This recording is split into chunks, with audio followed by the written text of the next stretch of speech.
Լույս առավոտին շարունակում ենք եւս մեկ անգամ ողջունում ենք մեր հեռուստադիտողին եւ բոլոր նրանց, ովքեր որ նոր են միացել մեզ։ Ես ուզում եմ շնորհակալություն հայտնել առանձնատուկ մեր կոորդինատորին Մարինեին, ով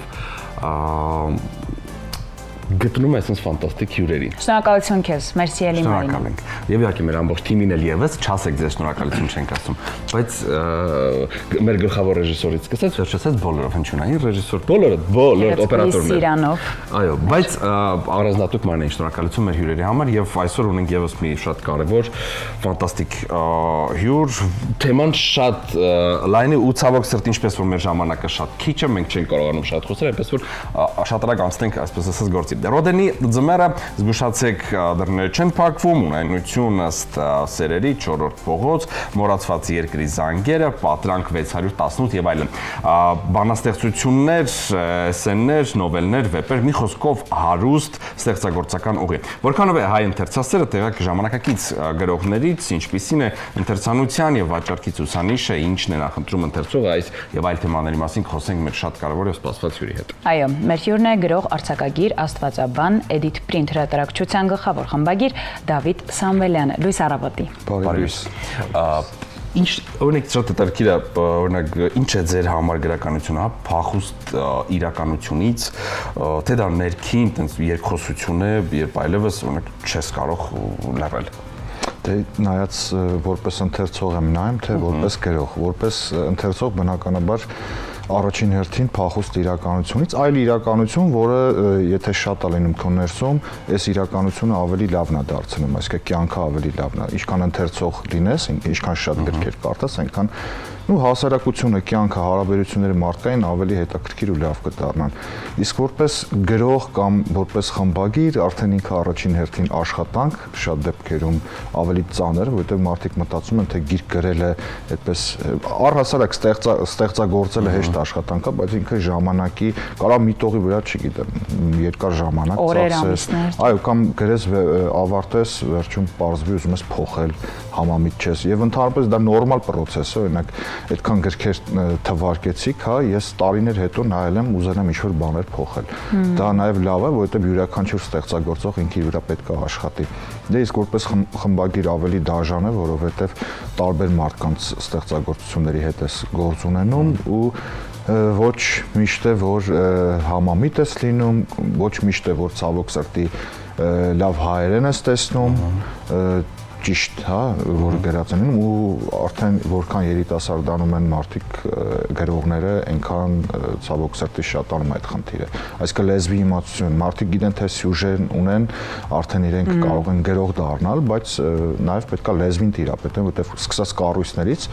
որ շատ աղավաղվում է, այսօր հա օտարաբանություններ են մտնում, անգամ տեքստի կառուցվածքի մեջ, միջև ասելիքդ գեղեցիկ եւ ճիշտ շարադրելը։ Պարոն Սամվելյան, այսքան հարուստ գրական ժառանգությունից որ գիրքն է ձեզ համար ամենաանձնականը։ Ես միշտ ուրիշ գրողների համար ասում եմ, որ ասում են ամենասիրելի գրողը ով է, ասում եմ, եթե մեկի անունտամ կնեղանան մնացածը, նույնն էլ իմ ստեղծագործությունների առումով, ինչ որ պահի զգում եմ, որ որից շատ են մտքեր գալիս, դա ուրեմն այդ պահին կարևոր է ինձ համար, ստեղծագործություններ, ոչ թե գրքեր, հա, օրինակ 4 փողոցի մեջ կա աչքերը փակիր ու միջև 10 հաշվիր, այդպիսի ստեղծագործություն ժամանակ առաջ մի պատմվածք ունեմ, կոչվում էր Խավարման գիշերը, ավակ, հա, շաբաթվա խավարման գիշեր առումով դա է սիրում։ Գրքերից եղել է, որ հակաքաղաքական գիրք ունեի, համ սիրում էի, որովհետև Ռոդենի ձմեռից հետո էր դա, մարդիկ մտածում էին, թե հակաքաղաքականություն էր, բայց հակաքաղաք իմաստով էր, որովհետև ես պատկերում էի այն քաղաքը, այն իրականությունը քաղաքի, որը ցավոք սրտի ես չեմ սիրում։ Որովհետև Ռոդենի ձմեռի մեջ այն քաղաքներ, որ ես սիրում էի, մանկության քաղաքը կամ հարաբերությունները մարդկանց, հա, եւ գրքի սլոգանը հենց այդ էր եւ ինչ են քաղաքները, եթե ոչ մարդիկ։ Ու իր հետ շատ կուրիոզ դեպքեր են պատահում, երբ որ դարարներում կամ, չգիտեմ, վաճառասրահներում, հա, ցույց էին տալիս, միշտ հակառակ էին դնում գիրքը, որովհետև քաղաքը հակառակ է գրել, միշտ մտածում եմ, որ սխալ է դրանց պետք է պատտեն, էլի։ Ժամանակին, երբ որ գրքերը կարդում էինք, գտնում էինք հերոսների, որոնց ուզում էինք նմանվենք։ հիմա որ կարդում ենք ժամանակակից գրականություն, որ կարդում ենք, ուզում ենք մեզ գտնենք ու այնպեսի տպավորություն է, որ հենց այդ նպատակով ենք վերցնում գիրքը։ Ինչքանով է դա դե նայած որ տարիքում ես կարդում երեխան մինչև 13-14 տարեկան հերոսի կերտման փուլում է գտնվում, այդ նմանվելու փուլում ու դրա համար շատ կարևոր է բացի գրքերը նաև այն ինչ որ հա մատուցումը երեխային կլինի ֆիլմերի միջոցով, կլինի հեռուստատեսության միջոցով, այդ ամբողջը կերտում է եւ ում 10 իրան էլ տարիներ կային, որ ինչ-որ ոչ լավ մարդկանց էին ուզում նմանվեին, հա, երեխաները։ Իսկ արդեն որ մեծանում ես, այդ բազան ունես, միշտ դրա համար դառնում է փախուստ, այսինքն դու քո ապրած կյանքի կամ զգացողությունների դրական ու բացասական արտացոլումը ուզում ես տեսնես գրքի մեջ, որովհետև միշտ ինչքան մեծանում ես, վատ հարևանի պես է, էլի, որ իմանում է դիմացինը վատ է, ինքը իրան լավ ազգում։ Այդպես էլ գիրքը որ կարդում ես, գտնում ես քեզ մեջ, քեզ այդ գրքի մեջ տողերի մեջ մտածում ես, որ դե էս էլ կանցնի, էլի։ Որտեվ գիրքը բացի բովանդակային է, սյուժեն նաև էմոցիա չէ տալիս, իր շատ հատկանիշներ ունի կամ կարևոր կետեր ունի, որ պետք է այդպես մարդու վրա ազդի, բայց առաջինը հույզն է։ Մարդը հիշում է, կարող է հերոսներին չի հիշի, գլխավոր հերոսին չի հիշի, բայց այն հույզը, որ ինքը ապրում է այդ գիրքը կարդալուց, վատ կամ լավ կապ չունի, դա է իր մեջ տպավորվում։ Դուք լինելով հրատարակչության գլխավոր խմբագիր, կարող եք ասել ինչ հիմնական սխալներ են անում երիտասարդ գրողները, բացի լեզվական սխալներից, հա, այսպես ասած, լեզվի իմացության։ Դասեք միշտ ասել եմ լավ գրելու համար պետք է շատ կարդալ։ Ցավոք այսօր այն մարդիկ, ովքեր պետք է կարդան, իրենք էլ շատ չեն կարդում դրանից, գալիս է առաջին հերթին քիչ առաջ ասածս լեզվի չիմացությունն է շատ դեպքերում։ Մեր գրականության մեջ, ժամանակակից գրականության մեջ ժանրային բացեր կան, որը կամաց շատ դանդաղ է լրացվում, հա, նույն ֆենթեզի ժանրի բացներ, նույն դետեկտիվ ժանրի բացներ, դել չեմ ասում գիտաֆանտաստիկա եւ այլն, ժամանակակից գրողները այնպես չի որ պատմավեպեր են գրում, որ ասում ենք ժամանակակից, դա մի քիչ լայն հասկացություն է, որովհետեւ 80 տարեկանում ստեղծագործողն էլ է ժամանակակից գրող։ Եթե երիտասարդներին է վերաբերում, ապա նրանք փորձում են իրենց կարդած ժամանակակից թարգմանական կամ օտար լեզվով ստեղծվող գրականության օգնությամբ, այսպես ասած, հա, նմանակելով շատ դեպքերում ստեղծել գործեր, բայց բավականին լավ գրողներ ունենք, որ մեր իրականության մասին են գրում, ստեղծվում է այսօրվա գրականություն, միշտ տարիներ առաջ որ sense հաղորդման էի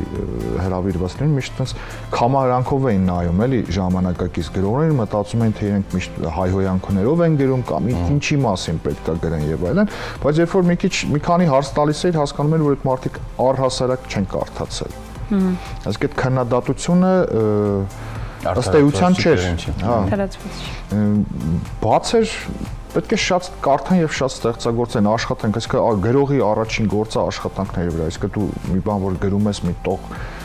երկնում ես, պետքա չմտածես, թե դու շեդևր ես արել եւ պատրաստ չլինես քննադատության, խոսքս առողջ քննադատության մասին է, ոչ թե նախանձից ելնելով ասում են, ես ինչ ես գրել ու շպրտում են մի կողմ, էլի։ Եվ խմբագրի կարծում եմ առաջին sense կարևոր գործառույթը հենց օբյեկտիվությունը պետք է լինի։ Շատ խմբագիրներ գիրքը մանավանդ թարգմանական գրքերը խմբագրելիս կարող է 4 տարբեր հեղինակի խմբագրեն, դու կարդաս ոնց որ սկաս ձեռագիրը նույնն է, դա խմբագրի ձեռագիրն է, այսինքն ոչ հեղինակի ձեռագիրն է մնացել, ոչ թարգմանչի ձեռագիրն է մնացել, ուղղակի կարդում ես միանման տեքստեր, էլի։ Իսկ վաճառքի եւ ընթերցանության պատկերը ինչպիսին է այսօր Հայաստանում։ Շատ տարբեր, բայց այնպես չի, որ կարող ենք հիանալ, ցնցալ, ասել էլ ոչինչ չունենք անելու։ Մի քանի տարի կարելի ասել միջին ցուցանիշներ են, բայց դրա համար ես ասեմ մի քանի կետ, որոնք դուք էլ արդեն ձեր հարցի պատասխանը կգտնեք, էլի։ Տեսեք, մեր հասարակության 7%-ը եթե կարդա, դա հիասքանչ է։ Այսպես ասեմ։ Բայց չեն կարդում, չէ՞, այդքան 7%։ Տարիքային առումով ակտիվ ընթերցանությամբ զբաղվում են ամենաշատը 30-ից 35 տարեկան միջև։ Եթե մենք հանում ենք այդ ընթացքում դպրոցական պարտադիր հանձնարարվող գրականությունը, որը այսպես թե այնպես կարդում են, այսինքն ազատ ընթերցանությամբ զբաղվողները, որ հաճույքի համար են կարդում, ուղղակի այդ տոկոսն էլ հանեք, գրքերի քանակը, որ տպագրվում է, հա, տարվա ընթացքում, օրինակ անցած տարի հայերեն տպագրվել է, հրատարակվել է մոտավորապես 2500 այդ կարգի գիրք, բայց կարդում են նաև ռուսերեն գրքեր, անգլերեն գրքեր, հետո նոր հայերեն, օրինակ ես ցավալիորեն շատ բաների ինքս ականատես եմ եղել, որ գրախանութում մտնում են ինչ-որ հեղինակ են ուզում, ասում են, չէ, սրա անգլերենը ունեք, առաջի այսքից նայում ես, ասում ես, լավ է, բնագրով են ուզում կարդան կամ լեզուն են ուզում զարգացնել, բայց հետո այտենց ինչ-որ մի երկու վատ թարգմանություն կարդալու պատճառով մտածում են, որ հայերեն բոլոր թարգմանությունները վատն են։ Դա էլ իր պատճառն ունի, sense կարճ անդրադառնամ, սովետական շրջանում շեշտը դնում էին շատ գեղեցիկ տեքստերի վրա, չհաշված որ կրճատումներ էին անում, հա, որոշակի ցենզուրայից ելնելով, բայց ասածս համանման տեքստեր էին լինում, եւ դու չէիր հասկանում, այս հեղինակը իրոք լավ է գրում թե չէ, էլի մենակ սյուժեն չի հարցը։ Այսօր երբ որ դու չես կարող օրինակ ժամանակակից անգլերեն գրող հեղինակի տեքստը, որ թարգմանում ես հայերեն, եւ դասական, օրինակ Օսկար Ուայլդի գրած անգլերենը, որ թարգմանում ես, երկու թարգմանությունը շատ հրաշալի, չգիտեմ, այտենց քեզ բառապաշարտ, այտենց, հա, վիզուալ, չգիտեմ, քո երևակայությունը զարգացնի, տարբեր են։ Դրա համար մարդիկ, որ սովոր չեն, այտենց վատ են զգում։ Լավ չի Հայաստանում, միակ լավ առաջընթացը, որ ես տեսնում եմ, դա սկսել են մարդիկ գրադարաններից օգտվել։ Երիտասարդները բնականաբար,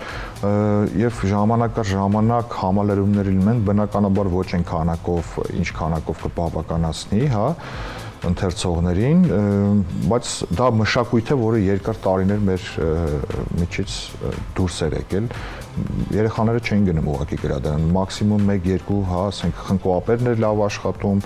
Իսահակյանի գրադարանը քաղաքային գրադարանների մասին է խոսքը, այն մնացած փոքրները չէին, այնց այցելուներ չէին ունենում։ Հիմա տենդենսը կա։ Ես հուսամ, որ գոնե մի քիչ շատանա ընթերցողները։ Տեսեք, միշտ պատճառ են բերում, առաջի պատճառը որն ասում են ժամանակ չկա կարդալու համար։ Բայց ամեն ինչի ժամանակ ունի։ Օրվա վերջում ես ուղղակի այդպես ասող մարդկանց խորհուրդ կտամ մի հատ մտնեն, այդտեղ իրանց հեռախոսում կա տեղ, որտեղով նայում են թե քանի ժամ, այո, որ գadget-ով, հա, չգիտեմ, Facebook, Instagram, TikTok, ինչքան ժամանակ են անցկացրել եւ իրանց այդքան նայած տեսանյութերից ինչն է իրենց վրա ազդեցություն թողել կամ ինչն են իրենք հիշում։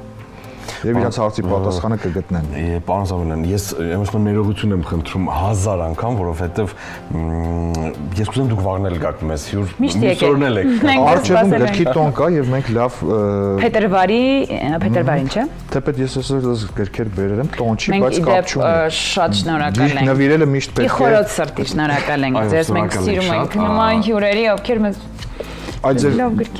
մեջտեղի գիրքը, այսպես ասեմ, նոր է թարգմանվել, առաջին անգամ հայերեն Պորտուգալիայի ազգային էպոսն է թարգմանվել հայերեն։ Ես այն կկարդամ։ Մենք չունեցանք ժամանակ անդրադառնալու այս բոլոր գրքերին։ Շնորհակալ ենք շատ, ես նորից եմ իջեցնում, կխնդրեմ, ինչպես որ ամենասկզբում Մարինեի շնորհակալություն ասենք, Մանեջան, խնդրենք, պարոն Սավելյան, մեզ գրքին հյուր կանչեց շաբաթը գոնե 2 անգամ։ Այս զրույցները պետք են եւ մեզ եւ մեր հեռուստաայտորին։ Շնորհակալ ենք շատ։ Ես էլ շնորհակալ եմ, որ կարևորություն եք տալիս, հա, արվեստին, մշակույթին, անդրադարձ եք անում, թե պետք կարճ ժամանակահատվածով, բայց դա էլի բան է, ձեզ էլ լավ որ։ Շնորհակալ ենք ձեզ էլ։ Լույս առավոտին այսքանով ավարտվեց, մնացեք մեզ հետ, կհանդիպենք վաղը։ Ձեզ լավ։